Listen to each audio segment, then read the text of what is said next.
रमज़ान की आमद से कबल ही तहसील दीना में महंगाई का जिन बेकाबू हो गया है। चेक एंड बैलेंस न होने की वजह से आटा, चीनी, घी के बाद सब्जियों और फलों की कीमतें भी अवाम की पहुंच से बाहर होने लगी हैं।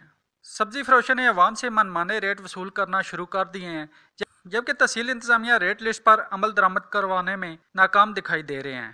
तहसील इंतजामिया की जानब से रोजाना की बुनियाद पर रेट लिस्ट तो जारी कर दी जाती है, लेकिन इन पर अमल दरामद करवाने वाला कोई नहीं। पहली बात तो ये है कि रेट लिस्ट तकरीबन हर किसी ने वेज़ा की हुई है, लेकिन उस पर अमल दरामद जो है वो 100% नहीं है। अगर आप किसी से कोई कहें कि ये रेट यहाँ ये लिखा हुआ है, वो कहते हैं ये रेट उस चीज़ का लिखा हुआ है जो कि नकारा है। बिल्कुल असल चीज़ जो है ना वो मुकर्रर रेट से भी ज़्यादा है। पूरी मंडी में आप घूम के देख लें, जहाँ भी जाएंगे रेट लिस्ट के मुताबिक मिलना आपको तकरीबन नामुमकिन है। जो माल मिलेगा वो भी जो इनका घटिया होता है वो कहेंगे रेट लिस्ट के मुताबिक लेना तो ये ले लें।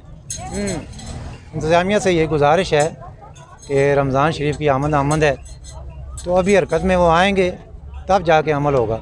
अभी तो मैं कहता हूँ कुछ भी नहीं तो 95% जो है वो मनमानी है। जी भिंडी 200 रुपये किलो है, ठीक है जी।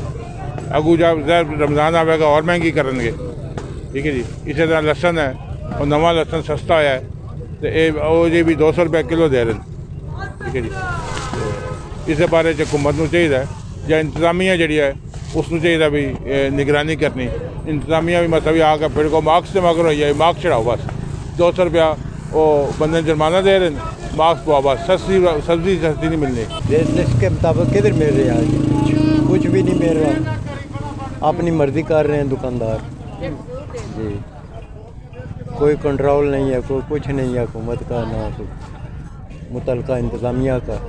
अगर मुनाफाखोरों और ज़ख़ीरा अंदोज़ों के खिलाफ फौरी एक्शन न लिया गया तो रमज़ान तक की शय खुर्दोनोश की कीमतों में मज़ीद इजाफा कर दिया जाएगा। आला काम इस बिगड़ती हुई सूरत हाल पर नोटिस लें ताकि गरीब और मजदूरदार तबका जो है वो रमज़ान के दिनों में जो मुकर्रर करदा रेट है इनसे मुस्तफ़ीद हो सकें। कैमरा टीम के साथ सैयद जुल्कर नैचा, सच न्यूज़ दीना।